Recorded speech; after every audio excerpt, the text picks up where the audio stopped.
Organic के तो notes ही किए थे। आपके पूरे नोट्स किए थे हाँ और हाँ। ऐसे एनसीईआरटी के बाद में पढ़ ली थी हर चैप्टर के बाद। कुछ एक्स्ट्रा हम्म। लगा तो वो कॉपी में ही लिख लिया था। नहीं, मैं किसी पे नहीं थी। इंस्टाग्राम पे नहीं थे? नहीं नहीं, ठीक है। पहले तो आप पढ़ाते थे तो उसमें मतलब जो भी पॉइंट है सारे टॉपिक्स तो कवर हो जाते थे। Yes question yes. टाइप भी आप करा देते थे। बिल्कुल। उसके बाद फिर बुक से फिर क्वेश्चंस लाइक हर चैप्टर के 200 के आसपास क्वेश्चन ठीक और है। पीवाईक्यू, हम्म। यही करके। हाय एवरीवन, क्या हाल चाल है सभी के यार? सभी का स्वागत है बेटा नीट अड्डा 247 चैनल पे। आज हमारे साथ साक्षी हैं जिन्होंने नीट 2024 का पेपर लिटरली फोड़ा है और वो आपको अपनी पूरी जर्नी समझाने आई है। प्लीज बेटा, जो ऐसे वीडियोस आ रहे हैं जिन्होंने बहुत अच्छा करा है अपने एग्जाम में, उनके वीडियोस आप पूरे देखिए और समझो उनसे कि यार ऐसा क्या ये लोग बच्चे कर रहे हैं, पूरे साल भर किस तरीके से मेहनत कर रहे हैं, किस तरीके से टीचर को फॉलो कर रहे हैं ताकि इतने अच्छे नंबर आ रहे हैं और जो आपका शायद जो ड्रीम मेडिकल कॉलेज है वो अचीव कर रहे हैं। राइट? तो चलिए स्टार्ट करते हैं। साक्षी, कैसे हो यार? सब बिल्कुल ठीक हूँ। Good afternoon. Good afternoon. क्या चल रहा है? बस अब हो गया। हो गया है ना? तो यही यार, ये इंटरव्यू का यही पर्पस है कि जो हमारे फ्यूचर एस्पिरेंट्स है 2025 वाले, 2026 वाले, वो भी एक तरीके से समझ सकें कि यार क्या कितना एफर्ट लगता है एक रैंक लेके आने में। आपने किस तरीके से पूरे साल में प्रिपरेशन करी। तो सबसे पहले तो यार ये बताओ कि कितने नंबर हम लोग एक्सपेक्ट कर रहे हैं? तो 686, या फिर अगर सही हो गया वो एक फिजिक्स का क्वेश्चन तो 691।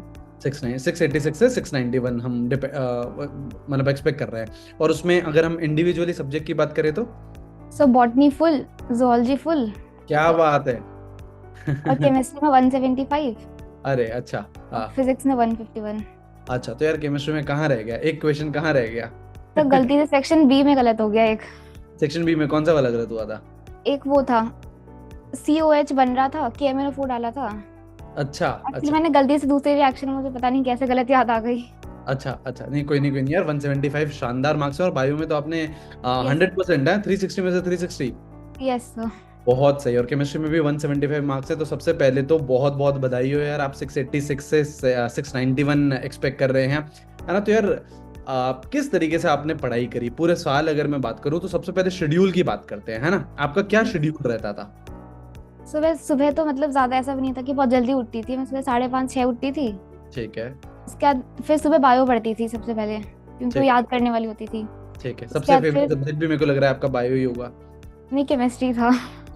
यस। ठीक है, अच्छा बताओ उसके बाद फिर फिजिक्स की क्लास होती थी तमन्ना मैम की। ठीक है। फिर वो करके फिर ब्रेकफास्ट करके फिर आपकी क्लास होती थी 10 बजे से। यस। फिर वो करती थी। हाँ। उसके बाद फिर फिजिक्स और केमिस्ट्री रिवाइज करती थी। फिर बिल्कुल। दोपहर में बायो की क्लास होती थी। राइट। फिर दोपहर में बायो करती थी। हाँ। फिर शाम को मतलब ब्रेक टाइप स्टार्टिंग में तो।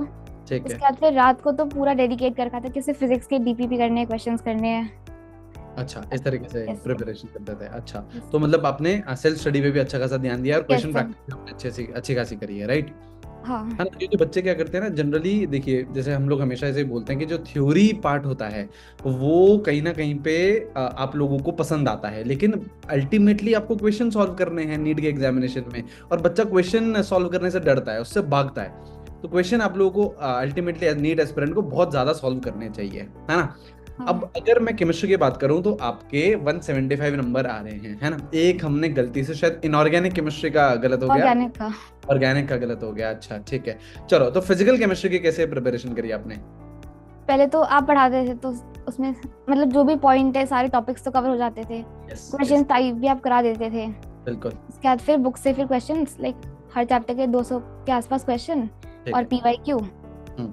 यही हम्म। करके, और हाँ एनसीईआरटी की। बिल्कुल। है ना? तो इतना ही सॉर्टेड रहता है ना? आपने जैसे जैसे कि साक्षी बता रही हैं, एक टीचर को फॉलो करा, उनके लेक्चर्स देखे, ठीक है, नोट्स बनाए, उसके बाद एक लिमिटेड सेट ऑफ क्वेश्चन करा, जैसे साक्षी बता रही है 200 प्लस हमने क्वेश्चन करे, और उसके बाद हमने पीवाईक्यूज करे। अगर यही बच्चा कर ले और सारे चैप्टर्स के लिए कर ले तो उसके मार्क्स इंप्रूव हो जाते हैं। राइट? तो कुछ फॉर्मूला बुक और ये सब बनाई थी साक्षी? नहीं, मैंने मतलब नोट्स जो आप क्लास में करवाते थे ना उसी में हाईलाइट कर रखा था कि जब से फॉर्मूलेस पढ़ने तो ये कलर को देख लिया, हाँ पूरा हाँ। करना है तो पूरा देख लिया। तो मैंने अच्छा उतना कुछ बनाया नहीं था अलग। अच्छा। और नोटवा काम आए? Yes sir. वो तो मतलब वो सीधे सीधे क्वेश्चन ही होते थे। हाँ बिल्कुल, है ना? जितने भी हाँ इंपॉर्टेंट पॉइंट्स होते थे वो अपन नोटवा करके ही लिख देते थे। हाँ। राइट? है ना। अच्छा, और बाकी इनऑर्गेनिक केमिस्ट्री में कैसा रहा? इनऑर्गेनिक में पूरी एनसीईआरटी से करती थी। आप एनसीईआरटी से कराते थे तो जो बिल्कुल। एक्स्ट्रा पॉइंट हुआ उसको साइड में लिख लिया हम्म। और हाईलाइट करके, और लास्ट तक मैंने उसी से रिवाइज भी उसी से किया था। तो उसकी आपने अलग से कोई कॉपी बनाई थी या सारी चीजें आपने नहीं, एनसीईआरटी में ही लिख दी थी? खाली एक फिजिक वो पीरियोडिक प्रॉपर्टीज वाला चैप्टर नोट्स में लिखा था, हम्म। बाकी फिर पी ब्लॉक डीएनएफ वो पूरा बुक से किया था। वो बुक से ही किया था, है ना। हाँ। है ना, जैसे अब बच्चा लोग, मोस्ट ऑफ द स्टूडेंट ऐसे ही करते हैं इनऑर्गेनिक केमिस्ट्री के लिए, जो एनसीईआरटी में ही आपके जो साइड में जो स्पेसेस होती हैं उधर ही जो एक्स्ट्रा चीजें टीचर लिखवा रहा है वहां पे लिख लीजिए, ताकि आपके पास एक ही सिंगल रिसोर्स हो। पूरी एनसीईआरटी भी वहीं पर ही है और जो एक्स्ट्रा पॉइंट टीचर ने बताए हैं, कुछ ट्रेंड है कुछ एक्सेप्शन है, वो भी वहीं पर ही है। तो आपके पास एक ही जगह पर सारी की सारी चीजें आ जाती है। और कितनी बार एनसीईआरटी पढ़ी साक्षी? बहुत बार। गिनती नहीं है कोई? नहीं, गिनती बिल्कुल भी नहीं है, बहुत ज्यादा बार। 5-7 बार के तो ऊपर ही होगी डेफिनेटली। हाँ, हाँ, आई गेस 15 के ऊपर ही होगी, बहुत ज्यादा बार पढ़ा है। तो एकदम रंग बिरंगी हो गई होगी हमारी एनसीईआरटी तो। हाँ, बहुत ज्यादा ही। है ना। तो यार ये सब कुछ हाँ। होता है, अगर अगर इतने 175 नंबर तक लेके आने हैं आपको केमिस्ट्री में, तो इतनी मेहनत लगती है। बच्ची बोल रही है 15 से ऊपर, मतलब उसके पास एग्जैक्ट काउंट नहीं है कि उसने कितनी एनसीईआरटी पढ़ी है, इस तब जाके बेटा इतने शानदार उसके नंबर आए हैं, है ना। तो ये सारी चीजें आप लोगों को भी करनी है, आप लोगों को भी सीखनी है, ठीक है। और ऑर्गेनिक केमिस्ट्री कैसे पढ़ा बेटा? ऑर्गेनिक के तो नोट्स ही किए थे, आपके पूरे नोट्स किए थे, हाँ और हाँ। ऐसे एनसीईआरटी बाद में पढ़ ली थी हर चैप्टर के बाद। कुछ एक्स्ट्रा हम्म। लगा तो वो कॉपी में ही लिख लिया था कि एक ही जगह पर हो सब कुछ। एक ही जगह पर हो सब कुछ, है ना, हाँ। सिंगल सोर्स ही हो, है ना। हाँ। और उन बच्चों को क्या बोलना चाहोगे जो बार बार टीचर चेंज कर लेते हैं, कोई दूसरी सीरीज स्टार्ट होती है वहां नहीं हो भाग जाते पाएगा। हैं? एक ही मैंने पूरा स्टार्टिंग से आपको ही किया था सिर्फ, मतलब हाँ। पूरा किसी और को देखा भी नहीं है। जी जी जी जी, है ना, वही वही वही हम भी बच्चों को यही बोलते हैं कि आप एक टीचर पकड़ लीजिए। टीचर सारे अच्छे हैं, लेकिन एक टीचर पकड़ लीजिए, फिर एंड तक डिटेल्ड बैच भी हो, क्रैश कोर्स भी हो, क्वेश्चन प्रैक्टिस भी हो, उसी ही टीचर से आप सारी चीजें कवर करिए, राइट, है ना। हाँ। अच्छा, साक्षी ये बताओ यार, बायो में आपके 360 में से 360 आए हैं, है ना। तो बायो में तो आपने बहुत ही शानदार पढ़ा, केमिस्ट्री में भी ऑब्वियसली 175 है, तो बायो किस तरीके से आपने करी? बायो भी एनसीईआरटी से की थी। हाँ। मतलब पहले तो मैम पढ़ाती थी, क्लास अटेंड करती थी, जी। फिर जैसे कुछ एक्स्ट्रा होता तो वो साइड में बहुत सारी जगह होती है बुक में ही, तो हाँ। बुक में लिख लिया। फिर हम्म रिवाइज भी मैं बुक से ही करती थी कि एक ही जगह पे ही रहे सब कुछ। हम्म हम्म फिर जैसे कोई टेस्ट में कोई अलग पॉइंट मिल गया तो उसको भी बुक में लिख लिया, तो सिर्फ बुक से किया था एनसीईआरटी से। अच्छा, तो वही वही है ना, जैसे जो भी याद करने वाली चीजें, जैसे इनऑर्गेनिक केमिस्ट्री है, जैसे बायो है, जैसे साक्षी बता रही है टीचर से पढ़ा, और जितने भी जो एक्स्ट्रा पॉइंट्स होते हैं जो एनसीईआरटी के थोड़ा बहुत इधर उधर के होते हैं, वो सारी चीजें एनसीईआरटी में ही लिख ली, तो आपके पास सिंगल सोर्स है। अब ऐसा नहीं है कि आपको एनसीईआरटी भी पढ़नी है फिर आपको नोट्स भी पढ़ने हैं, आपके पास मल्टीपल रिसोर्सेज नहीं है, आपके पास एक ही जगह पे सारी चीजें लिखी हुई, और उसी को ही हम लोगों ने पूरा का पूरा पढ़ लिया, राइट। इसी हाँ। तरीके से, है ना। हाँ, और जैसे कोई? ऑर्गेनिक में भी हाँ हाँ, यस। जैसे जीओसी वाले चैप्टर में था ना लास्ट में प्योरिफिकेशन, हाँ तो हाँ जैसे उसको पढ़ने के लिए बुक निकालती थी, हाँ तो मैंने उसको प्रिंट करके कॉपी में लगा दिया था जीओसी के बाद, कि हाँ। मतलब मुझे फिर बुक भी ना उठानी पड़े, ऑर्गेनिक बुक पूरी भी, एक ही हाँ, कॉपी सिंगल कॉपी सोर्स से ही हो गया, देख। वो नोट्स कॉपी थी उसी में ही आपने ऐड कर दिया सारी चीजें। राइट राइट राइट, तो ये बहुत ही अच्छा पॉइंट है, एंड ये सभी बच्चों को इम्प्लीमेंट भी करना चाहिए।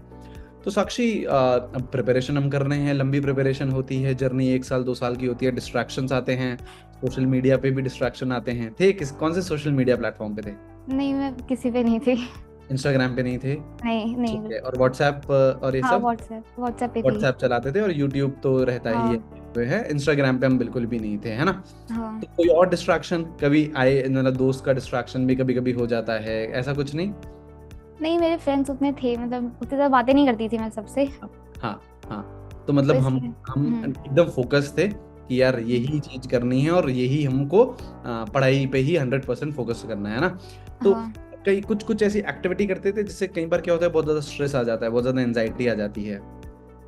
हाँ, लाइक नीचे वॉक करने चले गए फैमिली के साथ, हम्म। यही भाई के साथ बातें कर ली, अच्छा अच्छा। बातें कर ली घर में, यही। हाँ, तो ये कुछ कुछ एक्टिविटीज हमको रेगुलरली करनी चाहिए ना, क्योंकि देखो स्ट्रेस तो है ही, है ना, और कंपटीशन हाँ। है।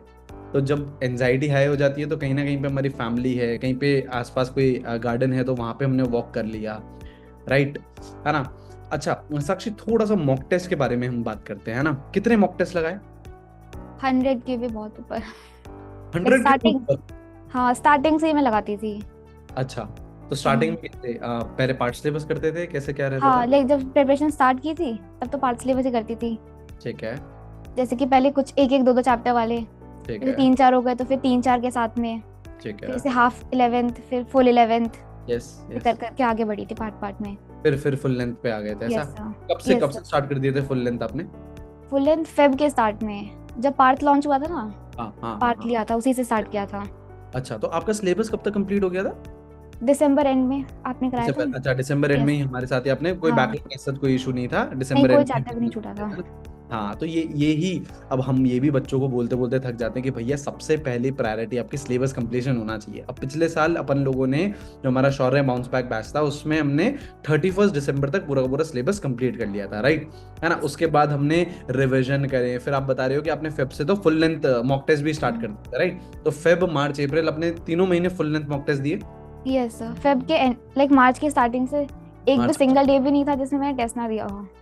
अच्छा, मार्च की स्टार्टिंग से अप्रैल तक आपने रोज टेस्ट दिया?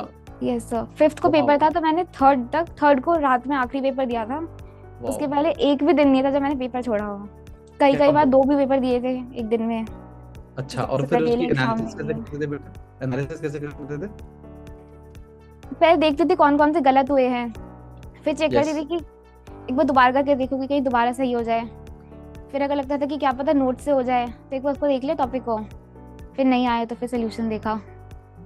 अच्छा अच्छा, तो इससे इन सब में जैसे 3 घंटे 20 मिनट का तो आपने टेस्ट दे दिया, है ना? हाँ, और उसके बाद एनालिसिस में कितना टाइम लग जाता था? 1.5 2 घंटे लग जाते थे। 1.5 2 घंटे और लग हाँ। जाते थे, है ना? हाँ। तो ये, और वो बहुत इंपॉर्टेंट पॉइंट है एनालिसिस वाला। मतलब जो गलतियां कर रहे हैं वो अगर हमारी इंप्रूव नहीं होगी तो अल्टीमेटली हमारे मार्क्स कैसे इंप्रूव होंगे, है ना? तो आपको, आई एम श्योर, जब आप एनालिसिस करते होगे तो आपको बहुत सारी चीजें पता चलती होगी कि यार देखो इस तरीके से मैं हाँ, इंप्रूव कर, कुछ कुछ चीजें राइट? होती है कि नोट्स में लिखी होती है पर समझ नहीं आता कि कैसे यूज करना था, तो वो उस क्वेश्चन में आ जाता है। लगता है कि अच्छा ये जो पॉइंट लिखवाया था वो इसके लिए लिखवाया था, ऐसे भी हो जाता है। यस यस यस, तो उससे हमको एप्लीकेशन पता चलती है ना, कि यार किस तरीके से क्वेश्चन सॉल्व करने हैं, राइट? यस तो सर। आपने मार्च से लेके अप्रैल, मतलब 3 मई तक आपने लगातार टेस्ट दिए, राइट? Yes sir. तो ऐसा जरूर हुआ होगा कभी ना कभी ये कि यार किसी मॉक टेस्ट में बहुत कम मार्क्स आ गए, ऐसा हुआ? हाँ, बहुत बार हुआ था। फिर बुरा लगता था कि क्या हो गया, मैंने तो पूरी की थी, लेकिन फिर सोची थी कि तो कोई बात नहीं, अगली बार वाले में और अच्छा करना है, और अच्छा करना है, तो यही सोच कितने करके। कितने एक बार ऐसे कम मार्क्स कितने हो गए? मतलब फुल वाले में तो 580 भी आ जाते थे, खराब हो जाता था तो अच्छा। ऐसे होते थे। स्टार्टिंग में कम आते थे, फिर हो गया था कि 600 प्लस तो हो ही रहे थे, फिर लास्ट ठीक में है। लाइक एंड में हो गया था कि 650 प्लस हो गए थे। अच्छा, धीरे धीरे, मतलब जैसे स्टार्ट जब हाँ, हमने करा तो 500 के रेंज में 580 थे, ऐसे आते थे, 580 कभी 580 के 600 रेंज। ऐसे। हाँ, फिर हमने कंसिस्टेंटली जब देते गए तो हम 600 को क्रॉस कर गए, हाँ, फिर फिर 630 पे 600, आ गए कि 630 पे अटक 630 गए पे थे, गए। हाँ, फिर उतने फिर मेंटेन रहे। 650। हाँ, फिर और देते गए तो 650 के ऊपर चले गए हम, राइट? हाँ। नीट के एग्जामिनेशन में तो हमने सीधा ही 690, 686, 690। हाँ हाँ, फिर जो लास्ट दिया था मैंने 3rd को रात में, उसमें हाँ 679 थे। हाँ तो उस दिन हाँ, देखकर बहुत अच्छा लगा कि बहुत अच्छा हो गया, बस लास्ट प्रिपरेशन। में ऐसे से। अच्छा, तो लास्ट मॉक टेस्ट में आपके 679 थे, हैं? तो हाँ। उससे भी बल्कि हम देखें तो हम 10 नंबर 12 नंबर ऊपर ही जा रहे हैं, राइट? हाँ। है ना? हाँ, तो ये बहुत, ये मॉक टेस्ट आपको सारी गलतियां करवा देंगे। जैसे साक्षी बता रही है ना कि यार कभी उसके 580 भी आए, तो जो गलतियां थी उसने सारी गलतियां मॉक टेस्ट में कर ली ताकि जो नीट का एग्जामिनेशन था वो ऊपर ही गया। ऐसी ही साक्षी, मैं एक और टॉपर से अभी इंटरव्यू ले रहा था, तो यार उसके जो लास्ट मॉक टेस्ट में थे ना, उसके लास्ट मॉक टेस्ट में 666 आए थे, 666 आए थे, एंड अगेन उसके नीट के एग्जामिनेशन में वो भी 690 ही एक्सपेक्ट कर रहा है। तो ऐसा, और ऐसा यही सुहानी के साथ भी था कि जो उनके लास्ट मॉक टेस्ट में थे उससे 10 15 20 नंबर ज्यादा ही नीट के एग्जामिनेशन में आए हैं। तो जितनी गलतियां हो सकती थी वो मॉक टेस्ट में ही निकल गई, ताकि जो फाइनल एग्जामिनेशन था उसमें हम लोगों ने फोड़ दिया, राइट? Yes sir. है ना? तो यार बहुत बहुत बधाई हो। क्या चल रहा है आजकल? आजकल क्या कर रहे हो? आजकल का क्या शेड्यूल है? अब तो सब कुछ कर लिया, बोर हो जाते हैं घर पे भी। बोर हो जाते हैं? काउंसलिंग का इंतजार है अब? हाँ। अच्छा, नहीं दो तो आपको कोई भी सपोर्ट चाहिए रहेगा कभी भी, आपके लिए हमेशा अवेलेबल है हम, है ना? आपको काउंसलिंग भी, हम लोगों की जो भी हेल्प चाहिए आपको, आप लोगों को हम करवाएंगे, वो कोई भी आपको टेंशन लेने की बात नहीं है ना? और बाकी पेरेंट्स पेरेंट्स तो बहुत प्राउड फील कर रहे होंगे, हाँ, वो है ना? बहुत ज्यादा खुश है। है ना। ये एक्चुअली ये जो जर्नी रहती है ये 3 एस्पेक्ट्स की मतलब 3 मेन इसमें पिलर्स है इस जर्नी में। एक तो स्टूडेंट है जो बहुत मेहनत कर रहा है, पूरे तीनों सब्जेक्ट, चारों सब्जेक्ट ढंग से पढ़ रहा है। एक पेरेंट्स हैं, पेरेंट्स भी लगातार आपके साथ सैक्रिफाइसेस करते हैं, आपको सारी चीजें प्रोवाइड करवाते हैं ताकि आपको कोई दिक्कत नहीं है। और तीसरे पिलर आपके टीचर्स हैं, जो वो टीचर्स भी पूरे साल जिन्होंने मेहनत करी आपके साथ, एंड उसका रिजल्ट आप लोग भी देख रहे हैं, राइट। तो यार जो भी नीट 2025 देने वाले हैं, नीट 2026 देने वाले हैं, है ना, उनके लिए क्या मैसेज रहेगा, स्पेशली 25 वालों के लिए? क्योंकि देखो बहुत सारे बच्चे ऐसे होंगे जो ड्रॉप करेंगे अभी, है ना, जो 2024 का उन्होंने एग्जाम दिया और उन्होंने अच्छा नहीं गया, तो किस तरीके से उनको आगे प्रिपरेशन करनी चाहिए, उनके लिए लास्ट मैसेज क्या रहेगा साक्षी की तरफ से? जैसे मैं भी ड्रॉपर ही थी, मैंने लास्ट ईयर मेरे 565 आए थे, तो पेपर के चेक करने का समझ आ गया था कि नहीं मिलेगा, तो मैंने फिर तुरंत स्टार्ट कर दिया था कि जो बाद में स्टार्ट करेंगे एटलीस्ट उनसे तो आगे रहेंगे। बिल्कुल। तो मतलब जिसको समझ आ गया कि नहीं होगा तो जितना जल्दी हो सके स्टार्ट कर दो, और यही करना है, चैप्टर करना है, क्वेश्चंस करने हैं और इसको कंटिन्यू करते रहना है बस। मतलब सिंपल सा फॉर्मूला है, हाँ। टीचर को फॉलो करना है, टीचर के लेक्चर्स देखने, नोट्स बनाने हैं, क्वेश्चन जो मिल रहे हैं डीपीपीज में वो सॉल्व करना है और मॉक टेस्ट देते हुए चलना है ना। ज्यादा कॉम्प्लिकेटेड नहीं है ना। हाँ, है ना, सिंपल लगता है ना।